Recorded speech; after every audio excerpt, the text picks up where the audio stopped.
Leafs Nation. I don't even know how to sugarcoat this one. Victor here. 3 games out of the Olympic break. 3 losses. Outscored 14-5 by the Panthers, Lightning, and Senators. Back to last place in the Atlantic. And now, the trade board is absolutely loaded with Maple Leafs. 13 players. 13. This isn't normal deadline chatter anymore.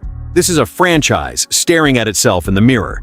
And this matters because when insiders start saying almost everyone is on the table, that's not just speculation, that's direction. Before we get into the names, hit like and subscribe. We're pushing toward 700 subscribers. And if you're feeling this roller coaster like I am, help us get there. All right, let's talk about what's really happening. So here's the reality. The Leafs came out of the Olympic break and laid 3 absolute eggs. Outscored 14-5. No push, no urgency, no identity. They're now 8 points back of a wild card spot. According to MoneyPuck, they have a 1.2% chance of making the playoffs. 1.2%. That's not a slump. That's a red alarm. And when you combine that with the fact that the asset cupboard has been described as barren, you get what we're seeing right now. Elliotte Friedman said on Hockey Night in Canada that the Leafs are widening the scope of what they'll consider. Not Matthews, not Nylander. But beyond that, doors are open. That's big. Because that means this isn't just about pending UFAs anymore. It's about players with term. Daily Faceoff's trade board has 13 Leafs listed as potential trade candidates.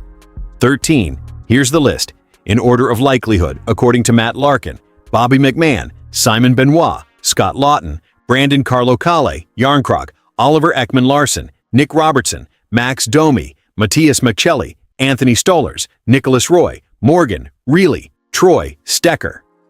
That's not depth trimming. That's structural evaluation. And look, some of these names make sense. McMahon and Lawton are pending UFAs. Yarncroc is movable. Benoit and Stecker are depth pieces with reasonable cap hits. But when you start seeing names like Reilly, Domi, Ekman-Larsson, even Stolarz, that's when you realize this could get real. Now, let's be clear. Reilly has a no-move clause and a 7.5 meters AAV. That feels more like an off-season conversation. And there are players unlikely to be dealt. Matthews, Nylander, Knies, Tavares, Cowan, McCabe, Tanev, Joshua Wall, Hildeby. But even that safe list comes with context. Many of them have no move or no trade clauses. Some have injury concerns that make trades unlikely. And there's even noise suggesting that Joseph Woll might actually carry more trade value than Stolarz. That's how far this has gone. From a fan perspective, this is heavy. 9 straight years of playoff appearances. Now staring at a season that could snap that streak. A team that looked inconsistent all year now looks exposed. The 3-game win streak before the break feels like it happened in another lifetime. This isn't about one bad week. It's about 5 months of inconsistency finally collapsing under its own weight. And here's the thing that hits me hardest. When insiders say all but 4 are safe, that's not panic, that's acceptance. The Leafs may be preparing to sell aggressively over the next 6 days leading up to the deadline. And if they do, this roster could look very different by next week. Part of me understands it. Restock draft capital, rebuild depth, reset expectations. But part of me is frustrated because we've been down this road before. Coaching changes, deadline tweaks, short-term pivots. Now this feels bigger. This feels like an organizational moment. So, what does this all mean for the Maple Leafs right now? It means the next 6 days could define the next 6 years. 13 players on the trade board isn't a rumor cycle. It's a reckoning. If management truly believes this season is over, then selling off assets to restock the future is the smart move. But if they hesitate, if they try to half sell and half compete, that's where things get dangerous. As a fan, I don't want denial. I want direction. If this ship is taking on water, patch it properly, or chart a new course.